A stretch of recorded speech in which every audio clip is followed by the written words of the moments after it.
अस्सलाम वालेकुम रहमतुल्लाहि व बरकातुहू। ये जनाब मकई के प्लांटर के साथ चुप्पे लग रहे हैं, हम आपको दिखाते हैं। तो साथ साथ DAP खाद भी डाली जा रही है और साथ साथ चुप्पे भी लग रहे हैं मशीन के साथ।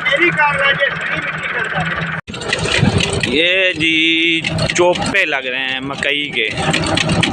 DAP खाद जो है वो भी डाली जा रही है साथ साथ, और साथ साथ जी इसमें ड्रम है DAP खाद, और यहाँ पे जी लग रहे हैं चोप्पे मकई के प्लांटर से।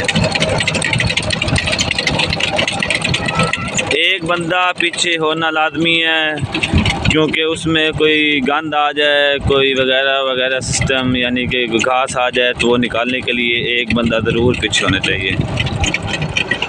DAP खाद भी साथ साथ लग रही है। इसके अंदर जनाब चुप्पे लग गया मशीन के साथ। तो ये सारी लग चुकी है इसके ऊपर।